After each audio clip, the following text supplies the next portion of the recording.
Welcome to our English world. Dear children, this is your English teacher R.V. Nagalakshmi from NTR district. Now we are going to deal with the poem The Tale of Custard the Dragon. Tale means a story. It's the story of a dragon named Custard. Shall we have a look at the overview of the module now? In this module, as a first part, we will deal with the poem stanza-wise. Altogether, we have 15 stanzas in this poem. As a second part of the module, we'll deal with thinking about the poem, wherein we will discuss about the various poetic devices used in this poem.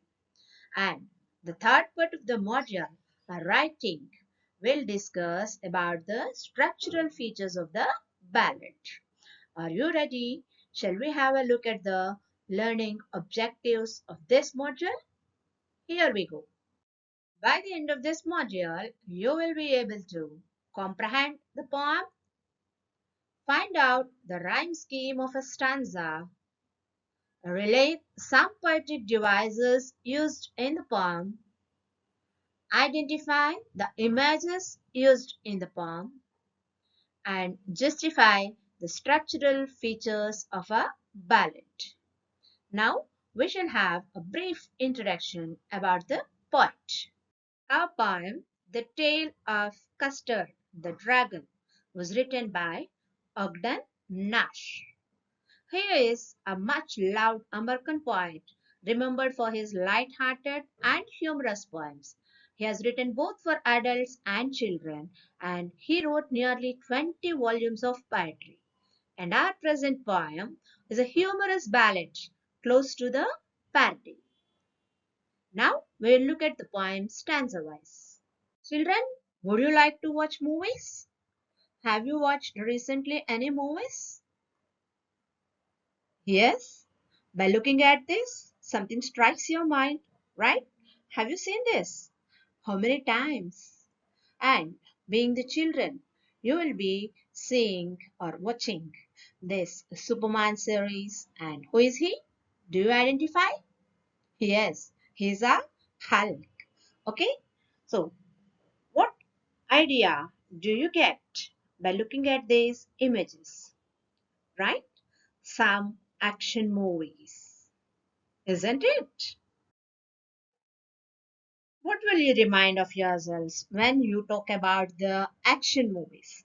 Definitely, there will be a heroine and she will be saved by the hero from some problem and which involves some action and fight, etc. Of course, if this is done by some character artist like Brahmanandam, what will it become? Then it becomes a parody. Our poem is also just like a parody. Come, let's find out what happens in our poem. In our poem, our poet introduces the characters in the first stanza. So the first character is Belinda. Belinda lived in a little white house with a little black kitten and a little grey mouse. And a little yellow dog and a little red wagon and a realio trulio little pet dragon. Here is the full stanza. Belinda lived in a little white house with a little black kitten and a little grey mouse and a little yellow dog and a little red wagon and a realio trulio little pet dragon. What characters are introduced in the stanza? Little girl, kitten and mouse, dog and dragon, all the above. And the right answer is D. All the above. All the characters are introduced in the stanza. Here is the second stanza. wherein the poet introduced the pet names for all these characters. Now, the name of the little black kitten was Ink, and the little grey mouse, she called him Blink, and the little yellow dog was as short as Mustard, but the dragon was a coward, and she called him Custard. Do you remember the names of the pets? Let's have a check. Can you identify what is the pet name of dragon? Blink, Custard, Mustard, Ink. What is the pet name of dragon? Yes, you're right. The answer is B.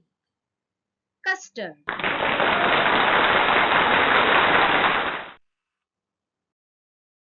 Would you like to have another question? Who is called as Blink?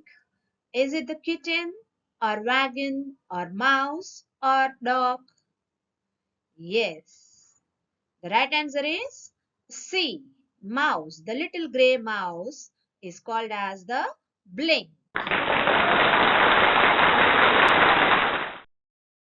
In this third stanza, the poet describes the appearance of a dragon. Custard, the dragon, had big sharp teeth and spikes on top of him and scales underneath. Underneath is the lower part of the body.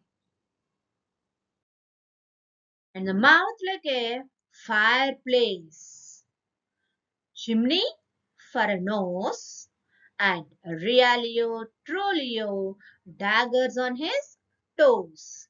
The toes are like the daggers, and like a chimney from the nose, there comes the smoke. Okay.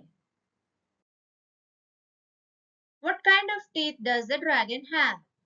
Does it have no teeth, or sharp, or big, or both B and C? What is your answer? Yes, the right answer is D. It has both the big and the sharp teeth. Recollect again. Custard, the dragon, had big sharp teeth and spikes on top of him and scales underneath, and the mouth like a fireplace, chimney for a nose, and a realio trolio daggers on his toes. Where does the dragon have his scales? On top of him, or underneath, mouth, or nose? Where does it have his scales? The right answer is B. Underneath.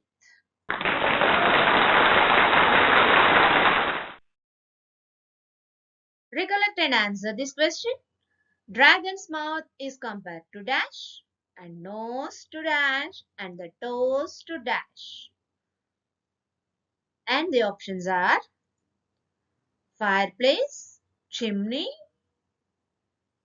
and daggers, or daggers, chimney, and fireplace. Chimney, fireplace, and daggers. Daggers, fireplace, and chimney. Think and answer. And check again.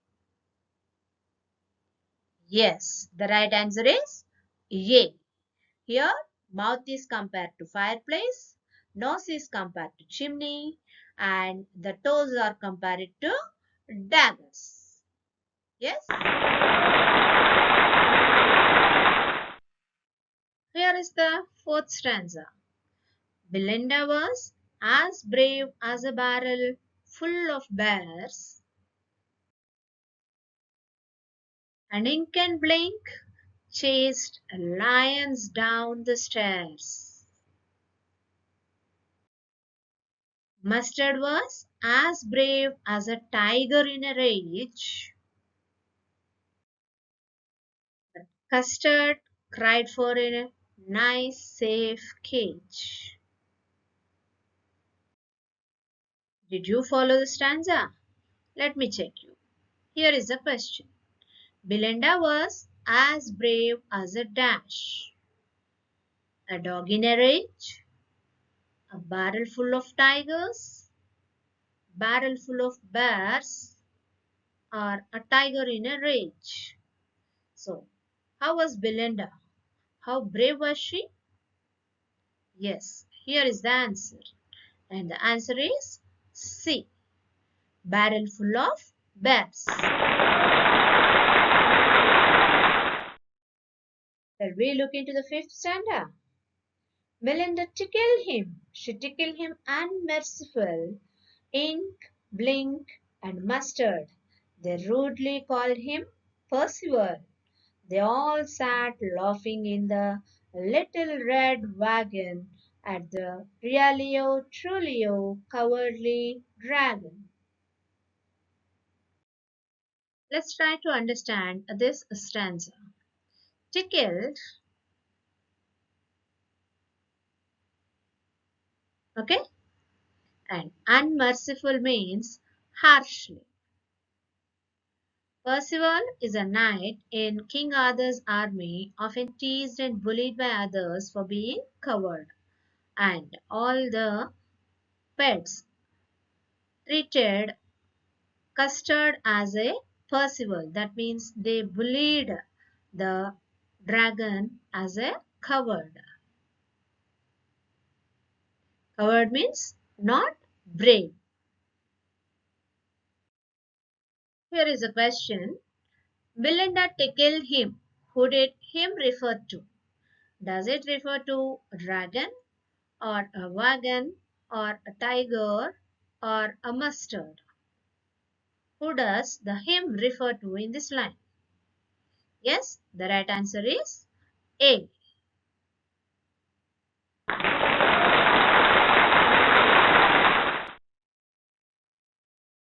Here is the sixth stanza. Belinda ziggled till she shook the house, and Blink said, "Weak," which is a ziggling sound for a mouse. Ink and Mustard rudely asked his age when Custard cried for a nice, safe cage. Here in this stanza, ziggle means laugh, and Belinda laughed in such a way that she shook the house.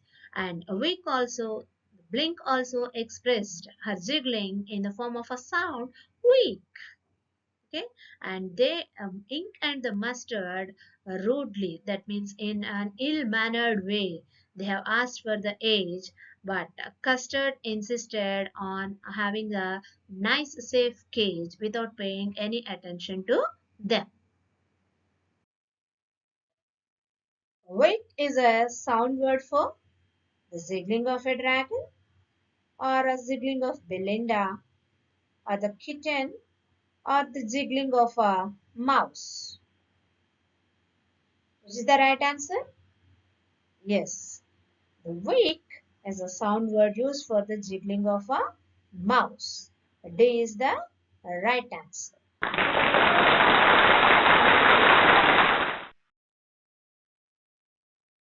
Another question. Ink and Mustard asked for Custard's dash. What did they ask for? Wagon, age, house, or cage? Ink and Mustard asked for Custard's age. B is the right answer.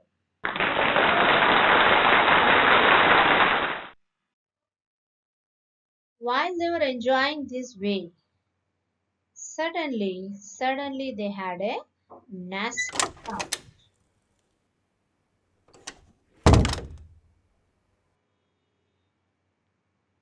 And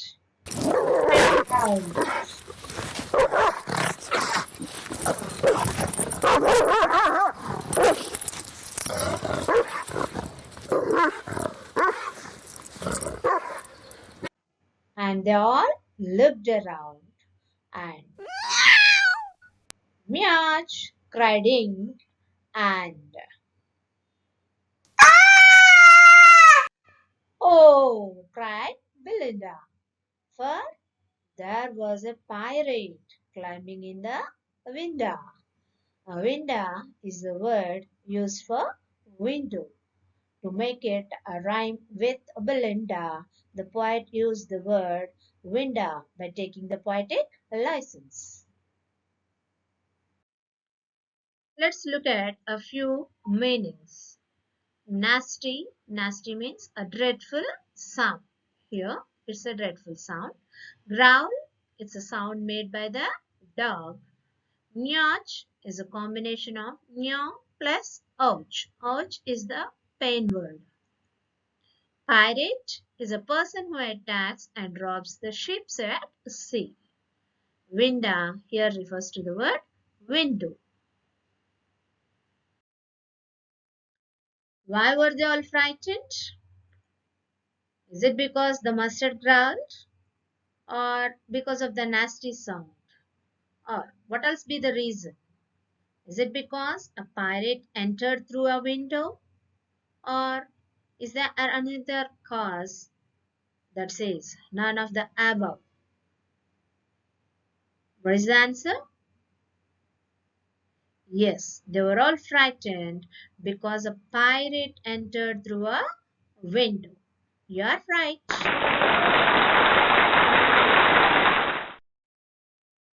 Here in this eighth stanza, the poet gives the description of the pirate. Pistol in his left hand, pistol in his right, and he held in his teeth a cutlass bright. Cutlass is a sword, a sharp sword. His beard was black and one leg was wood. It was clear that the pirate meant no good. Definitely he was ready to harm them. Did you listen carefully? Let me check you with a question. The pirate had pistol in his left hand, right hand, in one hand, or both hands. Recollect and answer. Yes, the answer is D. He had the pistol in both the hands. You're right. How did they react at the sight of the pirate? Let's see in stanza 9. Belinda paled and she cried, "Help! Help!" But Mustard fled with a terrified elf. Ink trickled down to the bottom of the household. And Little Mouse blinked strategically mousehold.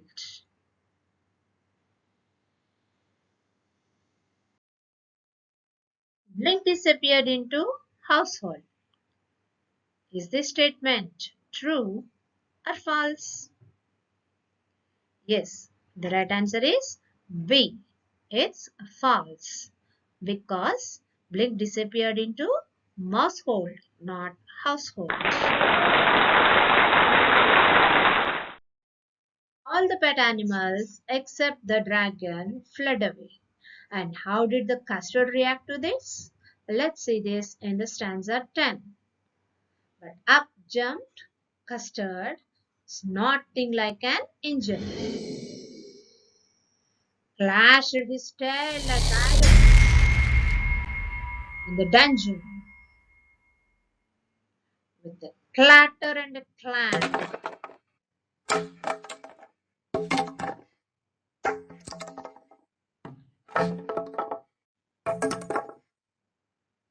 And a jangling scream, he went at the pirate like a robin at the worm. Here the pirate is like a worm and the dragon, the custard, jumped at him like a robin to catch the worm. Custard snorted like an dash. Engine, dungeon, robin, worm. Custard snorted like a dash. What is the right answer? Yes, it is A. It snorted like an engine.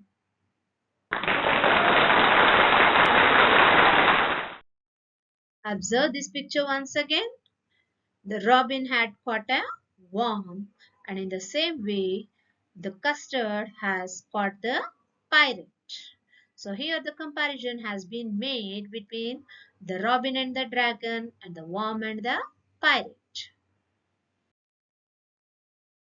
Like a robin at a worm. Here, who is the robin and who is the worm?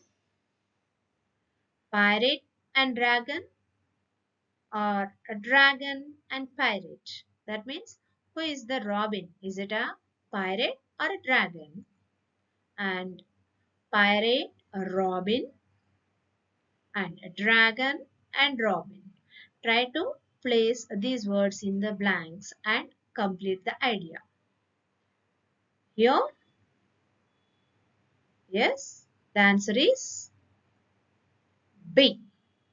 Here, the robin is a dragon and the worm is the pirate.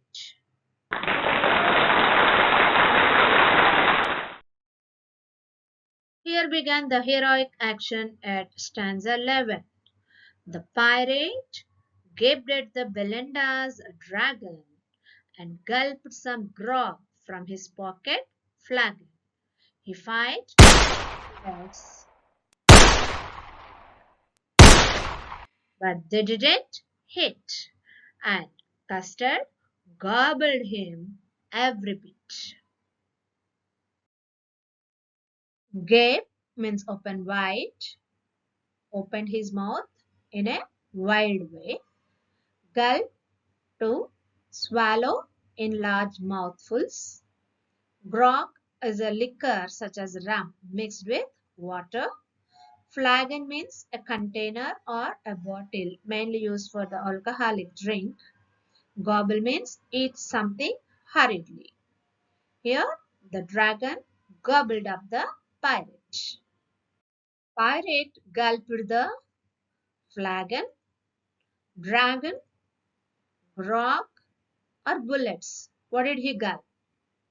Yes, he gulped the grog. C is the answer.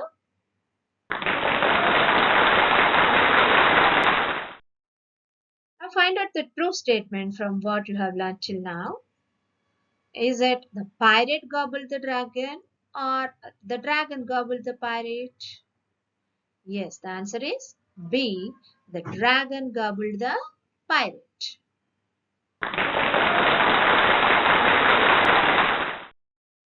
As the problem has been solved, Belinda embraced him and Mustard licked him. Ink and Blink in glee did gyrate around the dragon that ate the pirate. Lick is to eat in a way, what we generally do with our ice cream. This is called licking. And gyrate, it means moving around at an thing or an object or an animal. Where did Ink and Blink gyrate? Around pirate, around Belinda, around dragon, or around mustard? The right answer is C. Blink and Dink gyrated around dragon.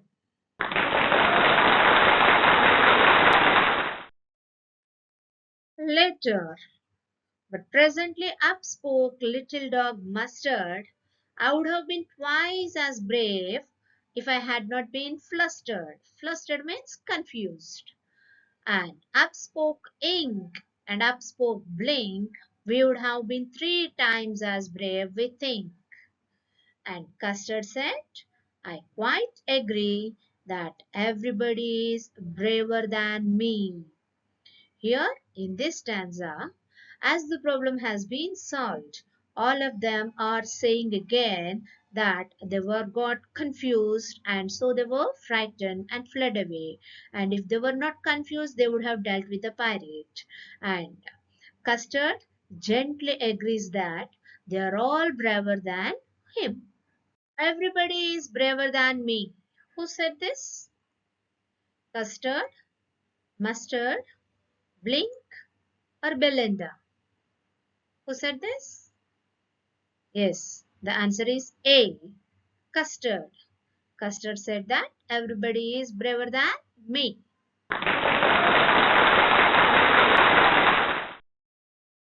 Here comes the 14th stanza. Belinda still lives in her little white house with her little black kitten and her little grey mouse and her little yellow dog and her little red wagon and a realio trollio little pet dragon. If you observe, the first and this 14th stanza looks one and the same, but there is a slight difference if you observe carefully.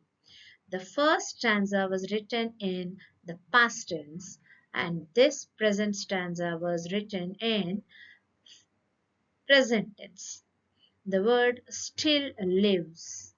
It shows it is a present tense.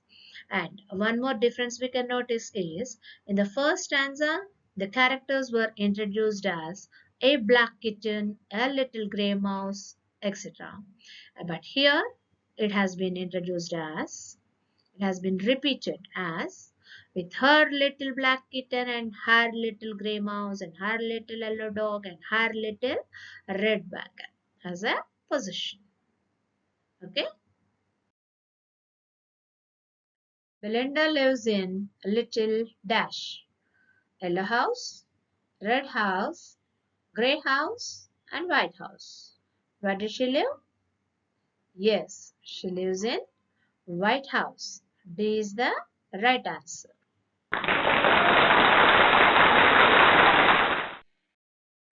Now we came to the end of the poem. Here is the last stanza. Belinda is as brave as a barrel full of bears, and ink and blink chase lines down the stairs. Mustard is as brave as a tiger in rage, but Custard creeps crying for a nice safe cage. Custard still cries for a nice safe dash. Rage, cage, tiger, lion. What did she still cry for? Yes, she cries for a nice safe cage. B is the right answer.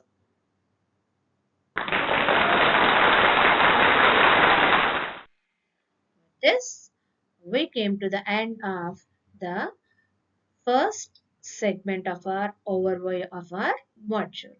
Let's proceed to the next part of our module, that is thinking about the text.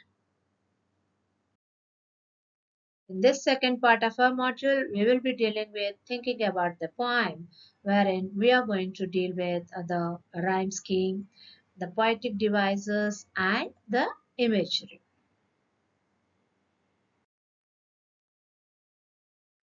Let's recall your prior knowledge and identify the rhyming words from this stanza.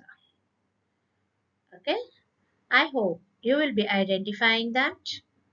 Sound and round rhyme together, and Belinda and Winda rhymes together. Now, let's find out the rhyme scheme for this stanza. The rhyme scheme for these words, sound and around, is A, and for Belinda and Winda, it is B, B. So, the rhyme scheme for the above stanza is A, B, B. Let's look at another stanza. Here, in this stanza, we have 6 lines. Let's try to identify the rhyming words. Here, mustard, flustered, blink, think, agree, me. So these are the rhyming words. Let's identify the a rhyme scheme with these words. As discussed, mustard and flustered will be given A, blink and think will be given BB, and agree and may will be given CC. In this way, we will give the rhyme scheme. I hope you understood it well.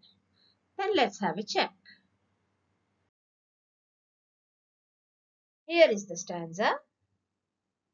Belinda still lives in her little white house with her little black kitten and her little grey mouse and her little yellow dog and her little red wagon and a realio, trulio little pet dragon. So observe the above stanza and find out the rhyme scheme. So first you have to identify the rhyming words and then you have to decide the rhyme scheme. Have you done it? Shall we check the answer? Here is the answer. Hey, baby. Have you done it right? If so,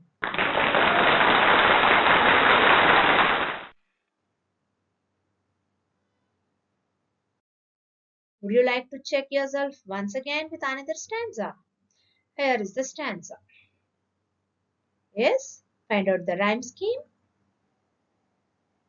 and then check your answer. Here also, the rhyming words are ink and blink, mustard and custard. So, what's the rhyme scheme? Yes, the answer is here again, AA and BB. I think you are right. Now let's have a look at some poetic devices. This stanza, we have the poetic devices like a simile and a metaphor. I hope you all know about them.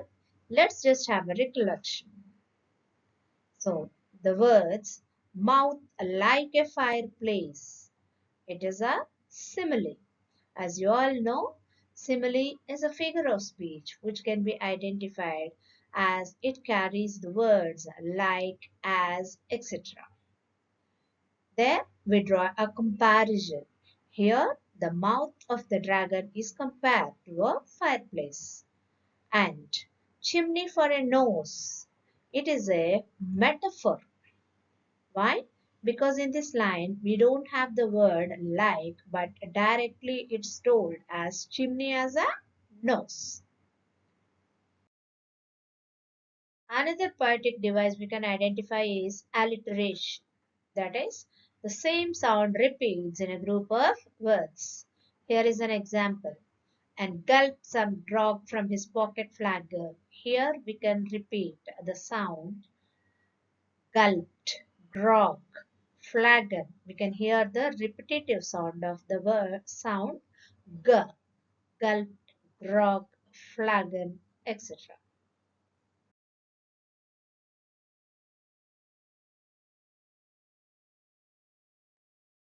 In the same way, there is a figure of speech called consonants. Here also, the repetition of the same consonant sounds. Here is the example. Suddenly, suddenly they had a nasty sound. Here the sound s repeats. The consonant sound s repeats in the words suddenly, suddenly, nasty sound. Here we may call it as consonants, the repetition of consonant sounds. Have you heard about this? Onomatopoeia. What do you mean by this? Here in our poem, we have got many such words. That is the usage of sound words to create the dramatic effect. For example, Mioch cried Ink and Oh cried Belinda. These are called sound words. Okay? So, these type of sound words are called as onomatopoeia. Shall we have a check of what we have learned? Observe this line and relate the poetic device used in the above line. If you read it, was covered and she called him custard. So, what do you find here? Do you find any simile or alliteration or metaphor or assonance? Yes, the right answer is B. We find alliteration of the ka sound in covered, called, and custard. Okay, if you identified it as B, you are right.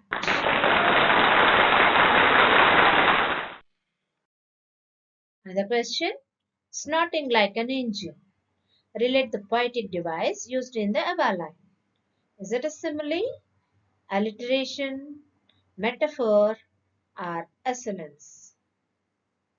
Yes, the right answer is A, simile, because we can find the word like. Yes? Are you ready to take one more question? Clatter and clank. What are you reminded of this? Is it a simile or alliteration or onomatopoeia and assonance? Yes, clatter and clank. These are the sound words. So the answer is C. Onomatopoeia. Onomatopoeia refers to the sound words. You are right. Our poem is full of imagery. That is the images created by the description. Now let's have a look at the imagery used in the poem as a few examples. If you observe here, Belinda lived in a little white house. White house, you can imagine. And it's very little. And little black kitten and a little gray mouse. Okay, by the description of the colors and we can identify the imagery.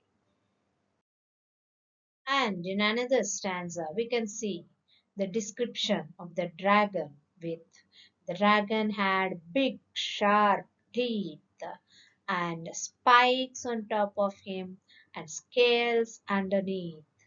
This is a kind of imagery we can find in the poem. And you have been also shown many images in the poem. Now, will you be able to identify the image? Let's try. What does the image show? Is it a cutlass in his teeth, or a pistol in his hand, a robinet worm, or a pirate gulping the grog? What does that image show? Yes, the answer is A. This is the image of cutlass in his teeth. You are right.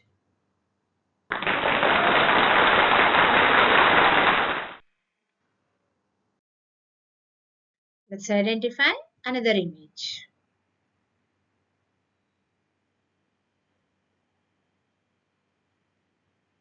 The options are a mouse in mousehold, cat in household, covered custard, rage tiger. What is your answer? The right answer is B. Cat in household. Yeah. Now let's proceed to the third part of our segment. That is to know about the structural features of a ballad.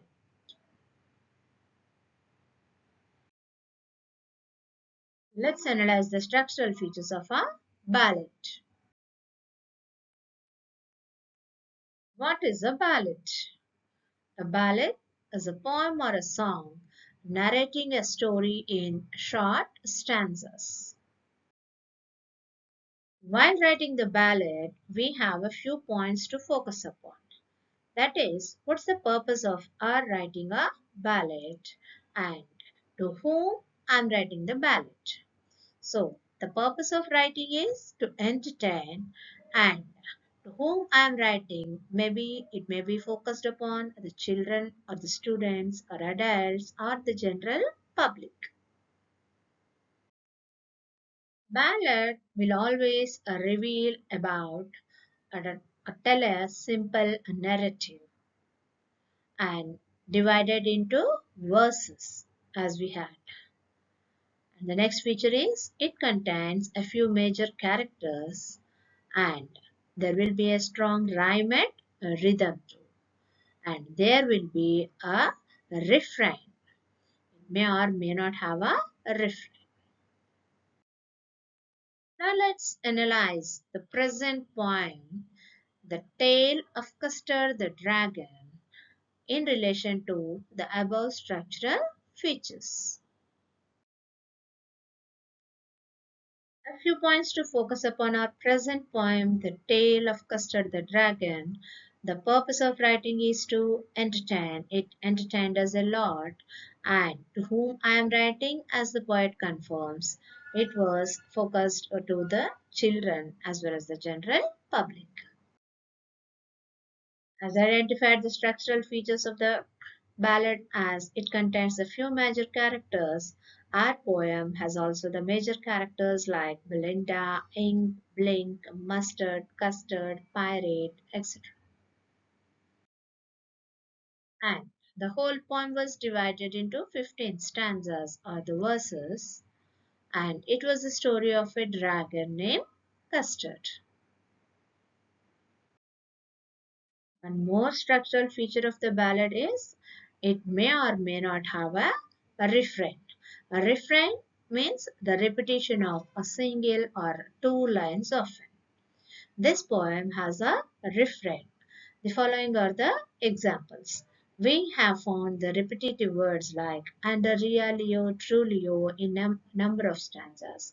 And also in a few stanzas we have these repeated words like cried for a nice safe cage. Though the words before this cried may change, the cried for a nice safe cage are repeated in 2 to 3 stanzas. We summarize the poem. The first stanza introduces the characters, the second tells the names of the pets, and third describes the characteristic features of the custard, the dragon, and 4, 5, and 6 stanzas reflects how Belinda and other pets behave with the custard. And the seventh stanza reveals the fear of characters on the sudden entrance of the pirate, and eighth stanza describes the appearance of the pirate. Ninth stanza explains the reaction of pet animals except Custard, and the 10th stanza depicts the bravery of Custard, the dragon, at the situation. The 11th stanza reveals the reaction of pirate to the dragon and dragon to the pirate. That is, he gaped at the dragon and she gobbled him up. And 12th stanza depicts how Belinda and others express their joy for being so secured. 13th stanza explains how all the characters restore to their previous nature.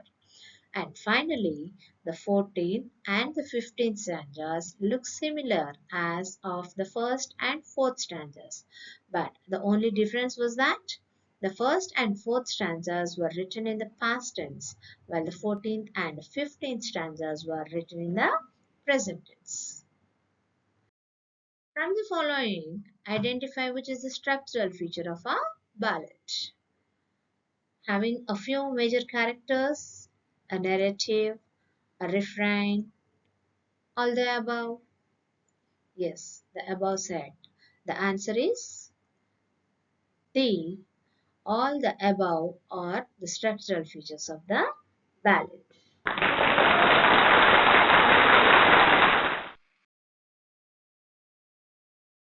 And the purpose of the present ballad is to entertain or to introduce characters or to explain the narrative, or none of the above? And the answer is A. The present purpose of the ballad is to entertain.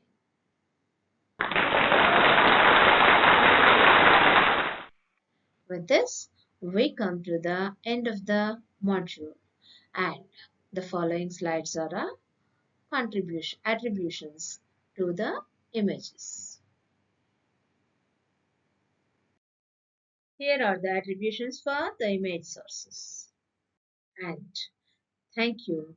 We'll meet in the next module.